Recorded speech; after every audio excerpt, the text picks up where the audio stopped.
Assalamualaikum warahmatullahi wabarakatuh.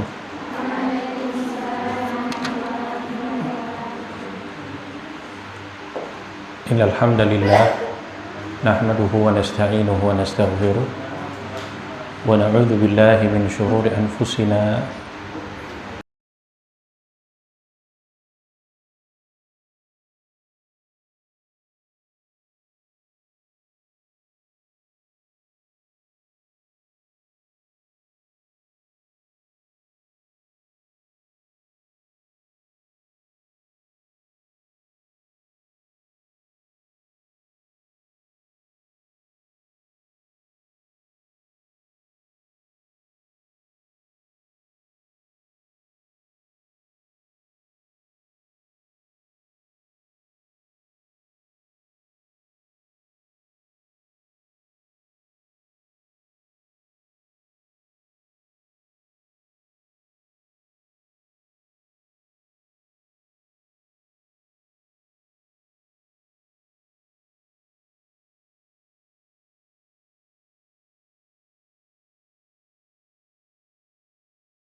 sore hari ini kita masuk hadis yang ke-6.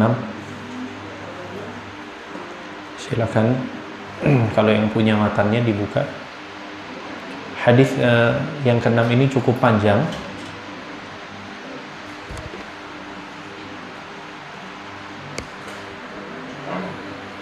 Baik, saya bacakan hadisnya. Wa an Abi Ishaq Sa'd bin Abi Waqqas Malik bin Uhayb ibn Abdi Manaf ibn Zuhrah ibn Kilab ibn Murrah bin Ka'b bin Lu'ay al-Qurashi az-Zuhri radhiyallahu anhum. Dari Abu Ishaq Sa'ad bin Abi Waqqas, Malik bin Uhayb bin Abdi Manaf bin Zuhra bin Kilab bin Murrah bin Ka'ab bin Lu'ay al-Qurashi az-Zuhri. Semoga Allah senantiasa meridai mereka. Ahadil ashrati al-mashhudi lahum bil jannah radhiyallahu anhuma. Beliau adalah salah satu dari 10 orang yang diberi kesaksian akan masuk ke dalam surga. Semoga Allah meridainya. Qala, ia berkata, Ja'ani Rasulullah sallallahu alaihi wasallam. Rasulullah sallallahu alaihi wasallam datang kepadaku. Ya'uduni ama hajjatil wada'i. Rasulullah sallallahu alaihi wasallam datang kepadaku untuk menjengukku pada tahun di mana haji wada. Min waja'i ishtadda bi, karena sakit berat yang sementara menimpa diriku. Faqultu ya Rasulullah, kemudian saya berkata, ya Rasulullah, inni qad balagha bi minal waja'i ma tara. Ya Rasulullah, sesungguhnya sakit yang ada pada diriku ini telah mencapai keadaan apa yang telah engkau ketahui. Wa ana dzu malin wa la yarithuni illa ibnatun li. Kemudian, sedangkan saya seorang yang berharta dan tidak ada yang mewarisi hartaku, melainkan aku hanya memiliki seorang putri saja. Afa atasaddaqu bi thulutsai mali, Oleh karena itu, bolehkah jika saya menyedekahkan 2/3 dari hartaku? Qala la. Maka Rasulullah SAW menjawab, la, tidak. Ya, maksudnya jangan. Qultu fasyatru ya Rasulullah. Kemudian saya berkata lagi, bagaimana jika separuhnya ya Rasulullah? Kemudian faqala, maka beliau bersabda, la. Maka beliau bersabda, tidak atau jangan. Kemudian faqultu fathuluthu ya Rasulullah. Kemudian saya berkata kembali, bagaimana kalau 1/3 ya Rasulullah? Faqala la. Maka Nabi SAW menjawab lagi, tidak atau jangan. Wathuluthu qala, mohon maaf, athuluthu wathuluthu kathir atau kabir. Innaka intadarta warathataka aghniya'a khairun min antadharu ma'alatan yatakaffafuna an-nas. Kemudian Nabi SAW ketika mengatakan, bagaimana kalau 1/3 ya Rasulullah? Maka, mohon maaf tadi agak keliru. Maka beliau berkatakan, ya baiklah. Sebenarnya 1/3 itu sudah banyak atau sudah besar jumlahnya. Sesungguhnya jika engkau meninggalkan para ahli warismu dalam keadaan kaya, maka itu adalah lebih baik daripada engkau meninggalkan mereka dalam keadaan miskin, sehingga kemudian mereka meminta-minta kepada orang lain. Kemudian, wa innaka lan tunfiqa nafaqatan tabtaghi biha wajh Allah. Kemudian, maka sesungguhnya tidak ada sesuatu nafkah yang engkau berikan dengan niat untuk mendapatkan wajah Allah, mendapatkan keridhaan Allah, illa ujirta 'alaiha hatta ma taj'alu fi imra'atik. Maka Nabi melanjutkan, melainkan engkau pasti akan mendapatkan pahalanya sekalipun makanan yang engkau berikan ke dalam mulut istrimu. Maksudnya sesuatu yang engkau suapkan ke mulut istrimu. Qala, maka kemudian melanjutkan riwayatnya, Abu Ishaq melanjutkan riwayatnya, qala, maka saya berkata lagi, faqultu, ya, maka saya mengatakan, ya Rasulullah, ukhallafu ba'da ashabi. Apakah saya ditinggalkan di Mekah setelah kepulangan para sahabatku? Qala, maka kemudian beliau menjawab, innaka lan tukhallafa fata'mala amalan tabtaghi bihi wajh Allah. Sesungguhnya engkau tidak akan tertinggal. Kemudian apabila engkau melakukan sesuatu amal kebaikan yang tujuannya untuk mendapatkan wajah Allah, untuk mendapatkan ridha Allah, illazdatta bihi darajatan wa rif'ah, melainkan derajat dan kedudukanmu akan bertambah. Kemudian, wala'allaka an tukhallafa hatta yantafi'a bika aqwamun wa yudarraka biha akharun.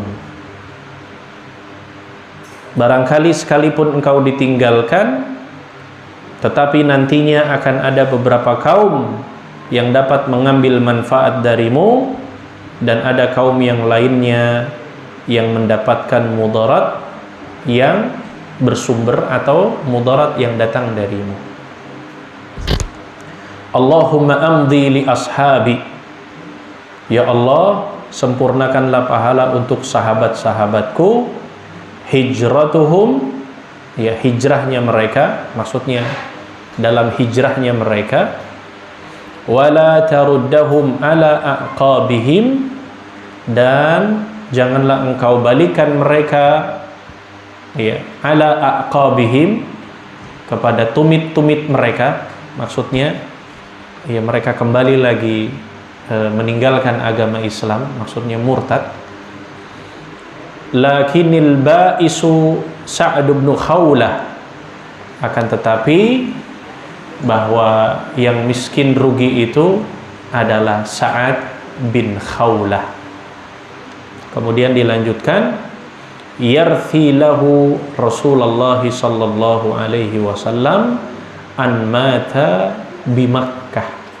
Kemudian Nabi sallallahu alaihi wasallam merasa sangat kasihan kepadanya karena sebab ia wafat, ia mati di Mekkah. Muttafaqun alaih.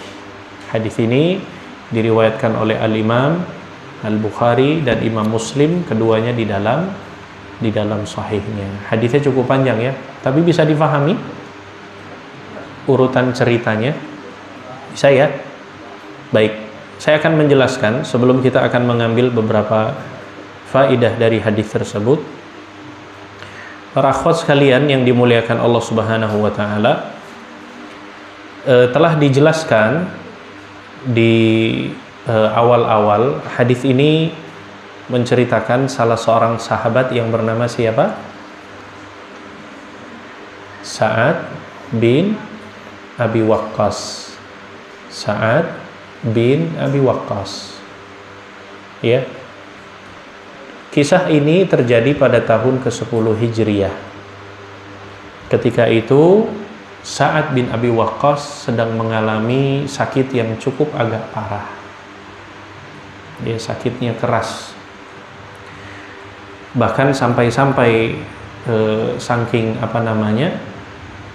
saking penyakitnya agak berat, sampai-sampai Sa'ad bin Abi Waqqas ia merasa kalau beliau itu akan meninggal dunia, saking sudah merasa berat sakitnya itu.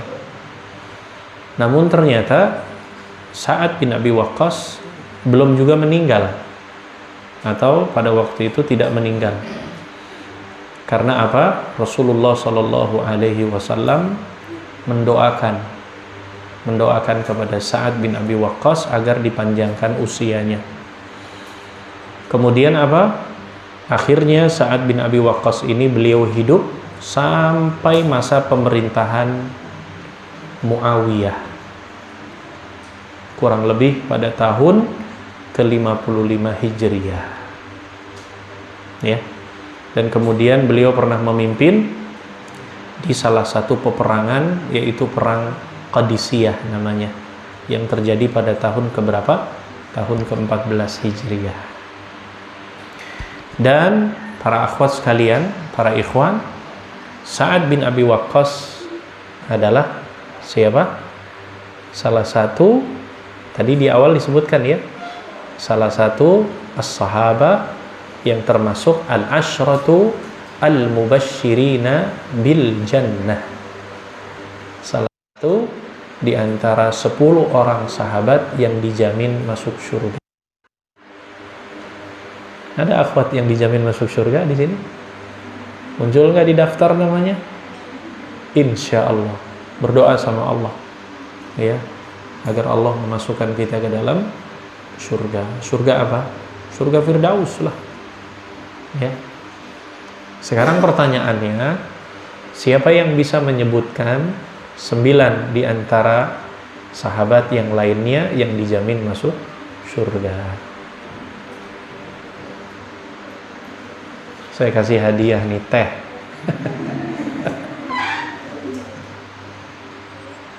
Ada 10 orang sahabat yang dijamin masuk surga. Salah satunya Sa'ad bin Abi Waqqas radhiyallahu anhu.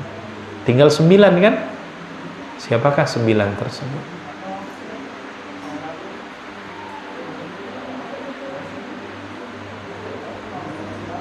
1 menit. Masa belum dikasih tahu? Ada bocoran nggak?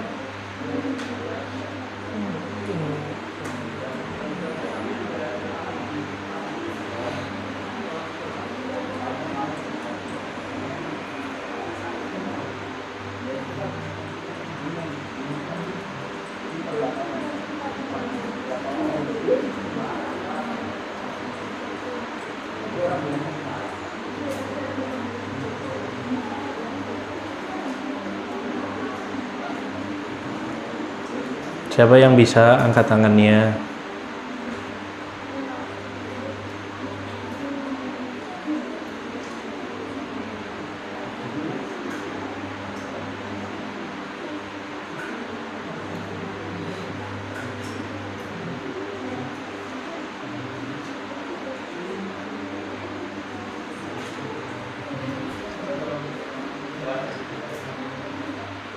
Siapa?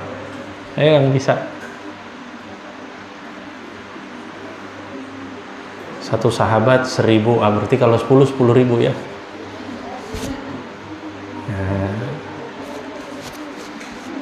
Ayo yang ikhwan. Karena sudah 1 tadi disebutkan, jadi 9.000, nanti balikin 1.000 ya.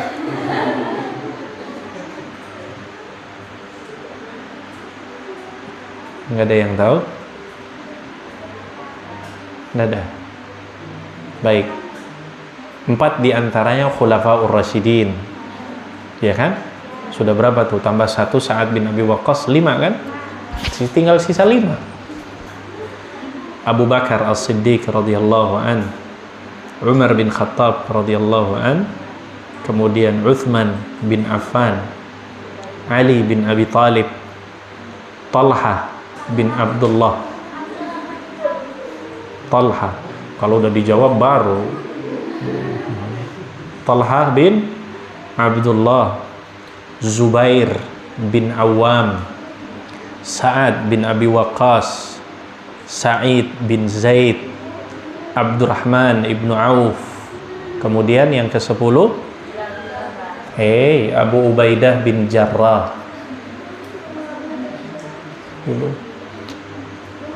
Siapa yang bisa ngulang?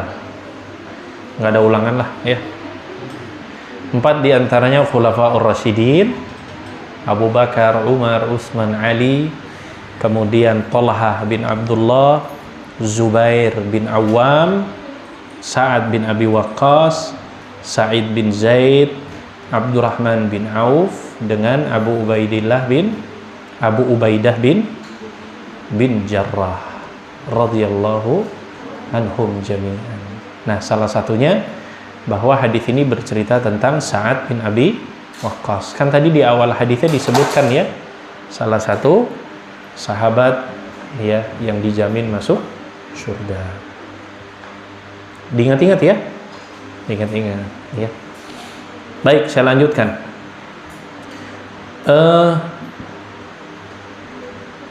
Coba lihat hadis tadi yang disebutkan oleh Nabi Shallallahu alaihi wasallam tadi.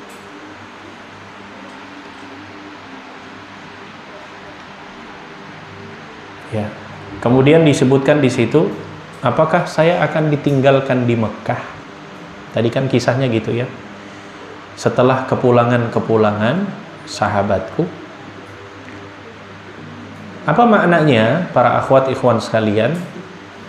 Jadi para sahabat di mana pada waktu tersebut mereka para sahabat itu berbondong-bondong berhijrah dari Mekah menuju ke Madinah. Jadi ini salah satu di antara peristiwa menceritakan ketika peristiwa hijrah. Ya, hijrah dari Mekah menuju ke Madinah. Dan mereka sangat tidak menginginkan, atau mungkin lebih tepatnya mereka sangat membenci kalau kemudian mereka itu meninggal di Mekah. Mereka tidak ingin sekali mereka tinggal di Mekah. Dari tempat ya di mana mereka itu sudah meninggalkan Mekah, maksudnya mereka sudah hijrah dari Mekah meninggalkannya untuk kemudian menuju ke Madinah. Kenapa akhwat sekalian? Karena memang pada waktu itu Mekah itu memang dulu pusatnya, senternya kesyirikan. Oleh sebab itulah ini kenapa salah satu di antara perintah untuk kemudian hijrah. Karena memang mereka sangat paham pada waktu itu bahwa Mekah itu dulu adalah pusat kesyirikan. Pada waktu itu ada kurang lebih sekitar 360 berhala, 360 patung. Ya, 360 patung yang diletakkan di dalam Ka'bah. Di dalam Ka'bah. Dan sekitarnya yang memang itu diletakkan oleh orang-orang kafir Quraisy pada waktu itu, pada waktu masanya. Yang tujuannya apa? Tujuannya adalah agar satu persatu mereka itu disembah patung tersebut. Satu persatu disembahnya. Jadi satu hari satu patung, satu hari satu patung, satu hari satu patung. Berarti kalau 360 berapa? Setahun berapa hari itu? Berapa? Ya kurang lebih kan hampir setahun. Ya. Maka ketika saat mengatakan kalimat tadi, apakah saya akan ditinggalkan di Mekah? Maksudnya adalah, apakah saya kemudian akan mati, akan wafat di Mekah ini dengan penyakit yang saya derita ini? Maksudnya gitu. Kalimat, apakah saya akan ditinggal di Mekah? Ya, setelah kemudian kehadiran para sahabat-sahabatku, makna kalimatnya, kata Sa'ad bin Abi Waqqas, apakah saya akan meninggal di Mekah karena sebab penyakit yang saya derita ini? Itu maknanya. Maka kemudian Nabi SAW kan menjawab ya, tadi dengan mengatakan, sesungguhnya engkau itu tidak akan ditinggalkan. Ya. Kemudian engkau melakukan sebuah amalan yang engkau maksudkan amalan tersebut di dalam rangka untuk mencari wajah Allah Subhanahu wa taala, untuk mencari ridha Allah Subhanahu wa taala, melainkan engkau akan bertambah derajatnya dan akan semakin bertambah kemuliaannya. Nabi kan mengatakan demikian. Apa maksud dari kalimat yang disebutkan oleh Nabi Shallallahu Alaihi Wasallam? Bahwa ini merupakan salah satu bukti Nabi mengatakan bahwa saat itu tidak akan meninggal di Mekah. Ingin menegaskan dengan kalimat tersebut bahwa engkau wahai Sa'ad, engkau tidak akan meninggal di Mekah. Ya. Jadi kalimat yang dalam di hadis tadi apa? Disebutkan di sini. Gimana bunyi kalimatnya? Wala'allaka, kan disebutkan. Wala'allaka, kata Nabi Shallallahu Alaihi Wasallam, dalam bahasa Arab itu kan bermakna la'alla, itu kan bermakna semoga. Kalau dalam kamus bahasa Arab, la'alla itu ya ada sebuah harapan, semoga ya, la'allaka bi khair, semoga engkau dalam keadaan yang baik. La'allaka, semoga. Namun sering kita dapati kalimat la'alla, baik itu di dalam Al-Quran ayat maupun kadang kita dapatkan di beberapa hadis Nabi Shallallahu Alaihi Wasallam, ya, kalimat la'allaka itu adalah memiliki makna adalah sebuah kepastian, sesuatu yang pasti. Maknanya sesuatu yang pasti atau kepastian.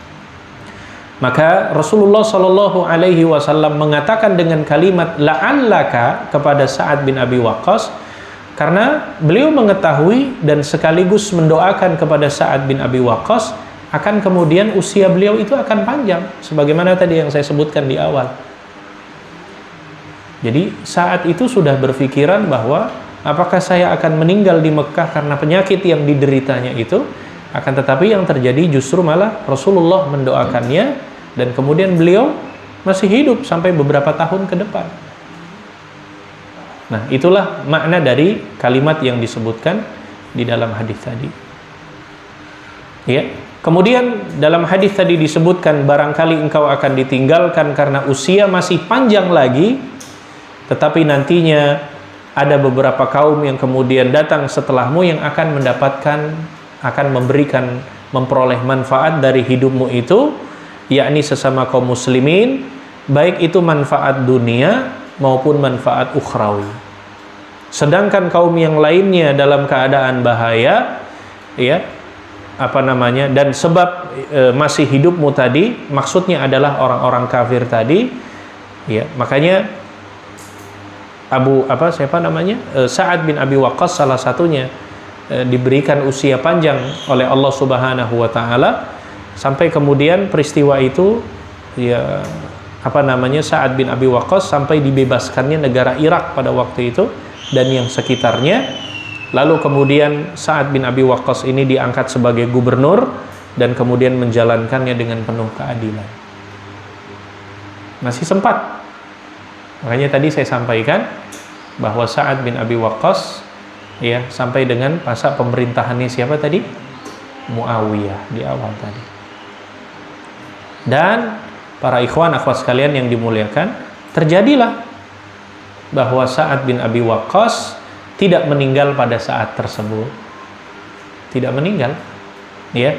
Akan tetapi beliau diberikan usia yang panjang oleh Allah Subhanahu wa taala. Dan pada sisa-sisa usianya, Sa'ad bin Abi Waqqas ini banyak memberikan manfaat kepada kaum muslimin.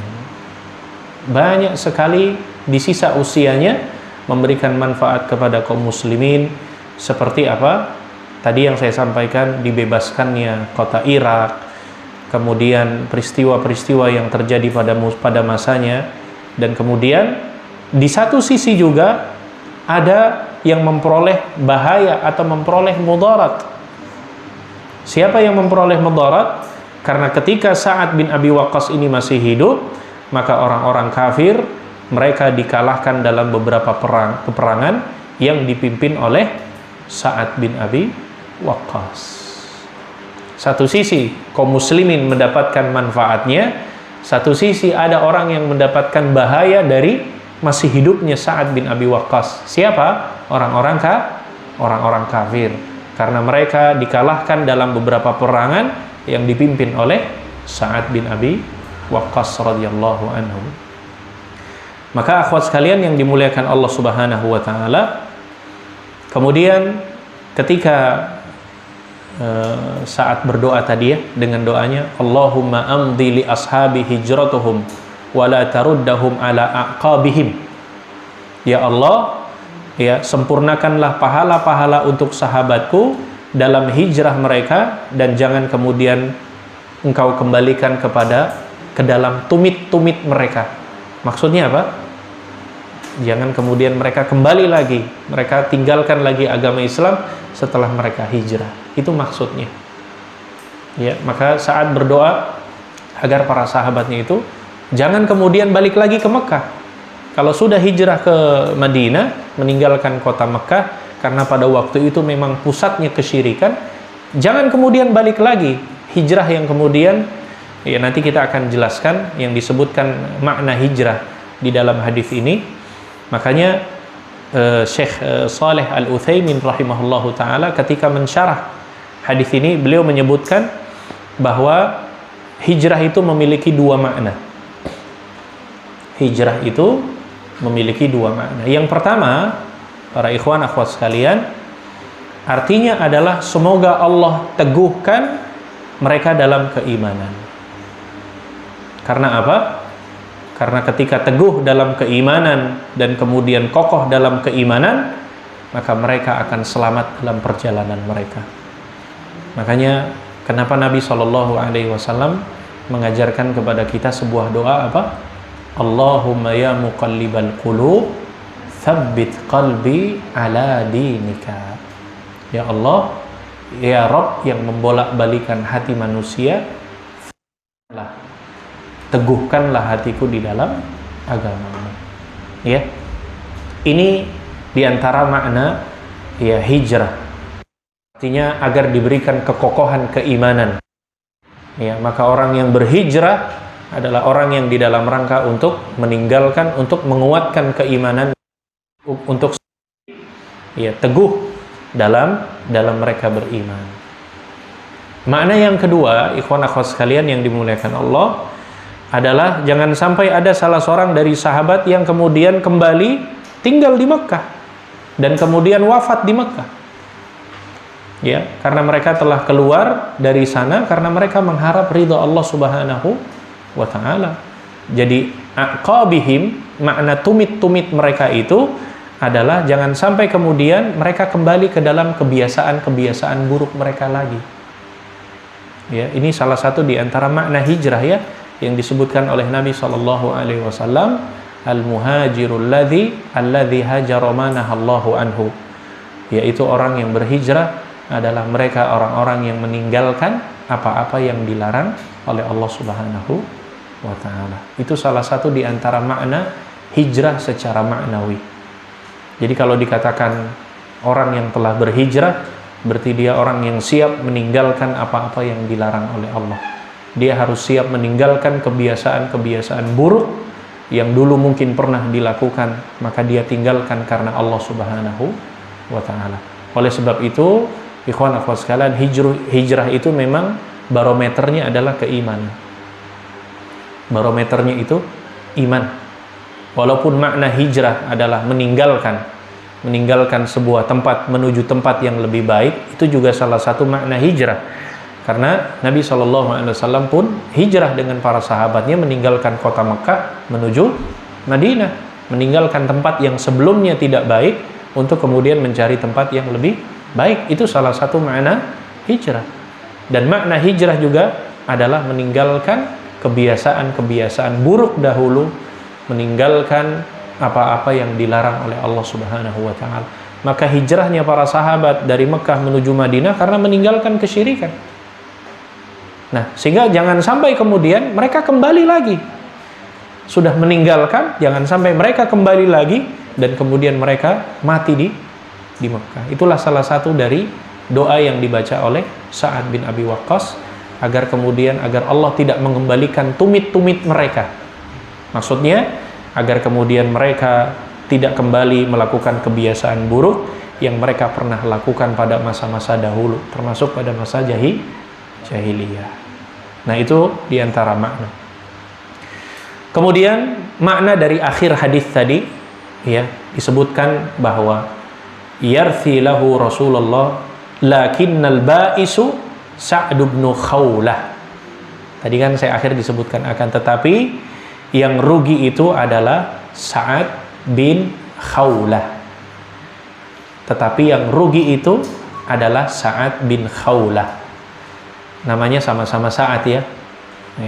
Menceritakan Sa'ad bin Abi Waqqas, tapi ternyata justru dalam akhir hadisnya yang disebutkan oleh Nabi bahwa yang rugi ternyata adalah Sa'ad bin Khawlah. Padahal Sa'ad bin Abi Waqqas sudah agak khawatir kan? Ya, khawatir kalau kemudian dengan sakitnya dia akan wafat di Mekah.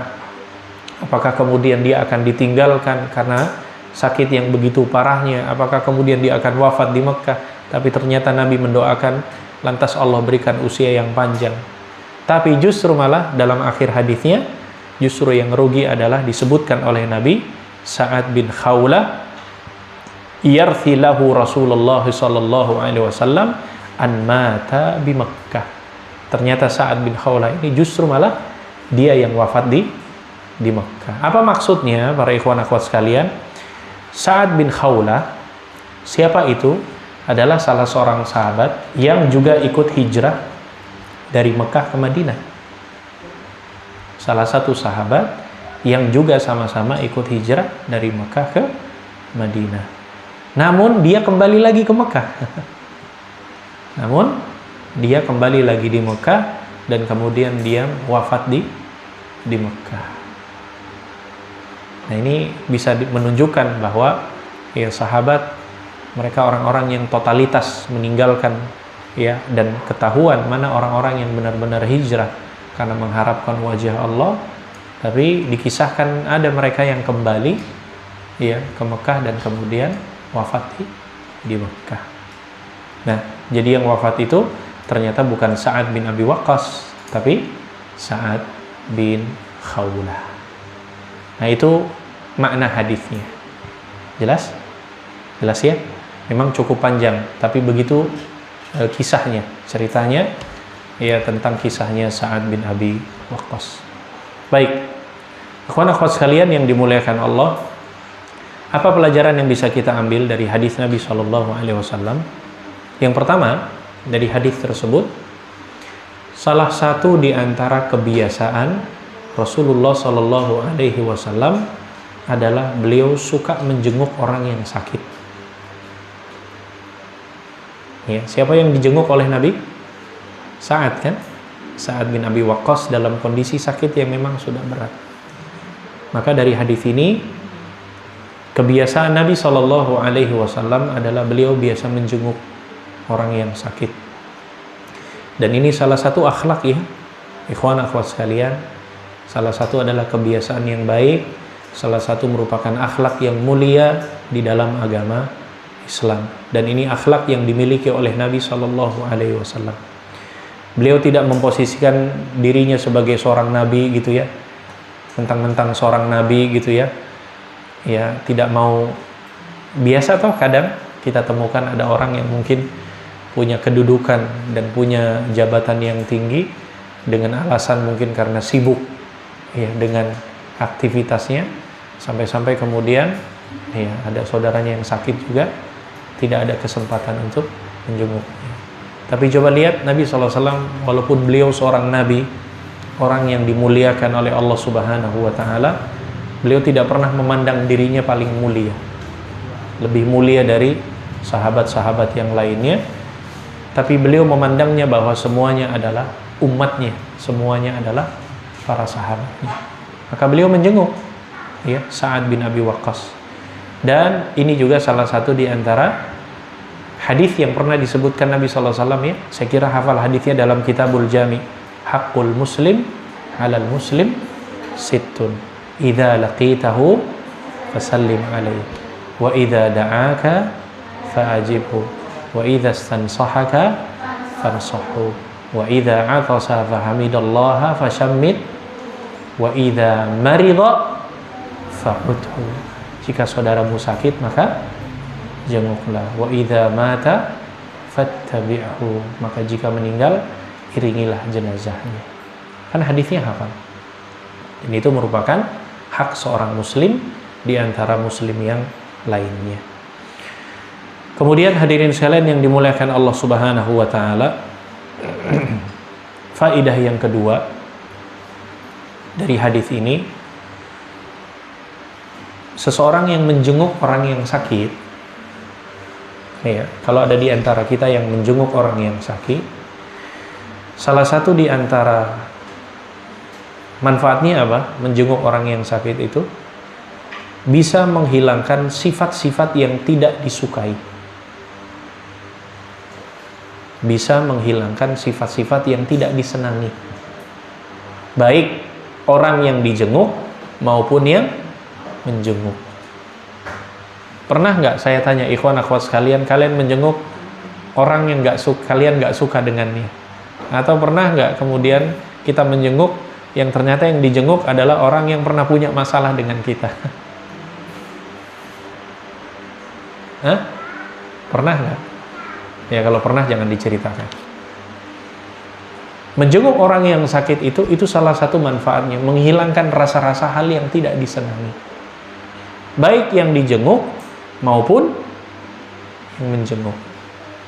Ya, bisa jadi mungkin sebelumnya ada perasaan yang nggak senang, ada perasaan yang mungkin mohon maaf rasa benci gitu ya. Tapi ketika menjenguknya, maka ya ini akan kemudian yang mungkin tadi awalnya bermusuhan, ya kemudian menjadi perasaannya, menjadi jiwanya luluh antara satu dengan yang lainnya. Ini salah satunya ya.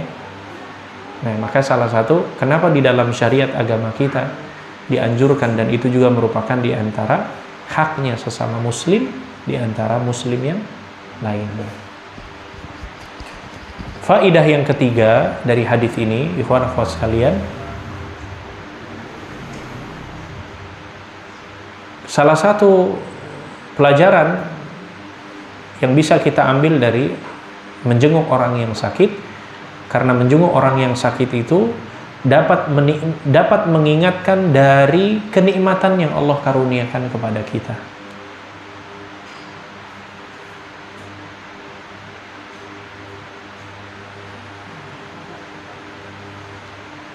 Ya. Dan ini dirasakan bagi orang yang menjenguk, ya kan? Kita menjenguk orang yang sakit, maka manfaatnya adalah sebagai bentuk kita bersyukur atas nikmat yang Allah berikan kepada diri kita. Tentunya dalam hal ini adalah nikmat sehat. Nikmat Allah karuniakan kesehatan kepada diri kita, ya, sebagai wujud, ya, kita bersyukur kepada Allah Subhanahu wa taala dari karunia sehat yang diberikan Allah Subhanahu wa taala kepada diri kita.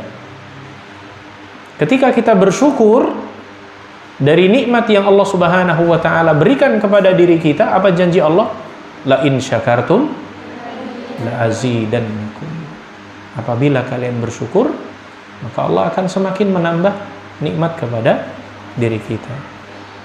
Ya, wa man kafara fa innallaha, ya, wala in kafartum wala in kafartum inna adzabi lasyadid. Dan apabila kalian kufur terhadap nikmatku, sesungguhnya azabku sangatlah pedih.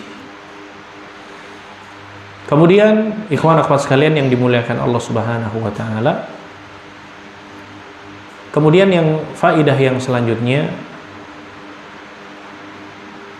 orang yang menjenguk orang yang sakit akan meningkatkan hubungan yang baik dengan orang yang dijenguk, dan akan semakin menumbuhkan rasa kecintaan di antara keduanya. Ya, akan meningkatkan hubungan yang baik antara yang menjenguk dengan orang yang dijenguk.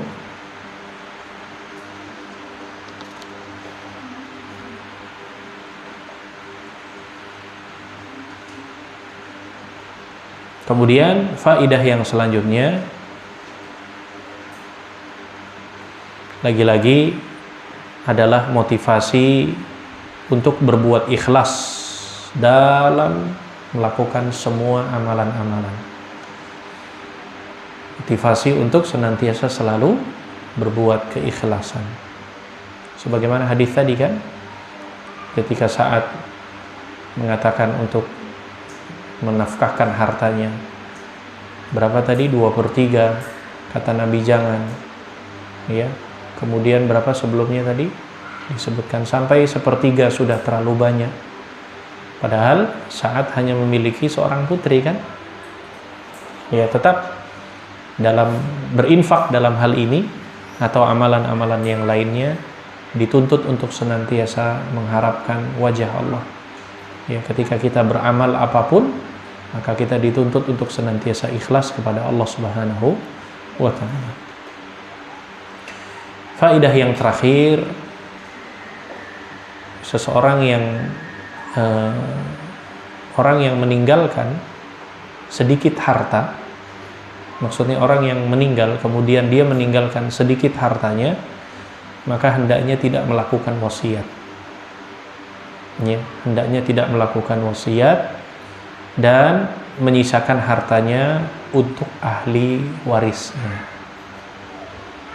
Jadi kalau kemudian orang yang meninggal dunia hartanya nggak banyak, ya, maka tidak perlu berwasiat, karena sudah cukup dengan hartanya itu. Baginya hanya meninggalkan harta warisannya untuk kemudian bagi mereka para ahli warisnya.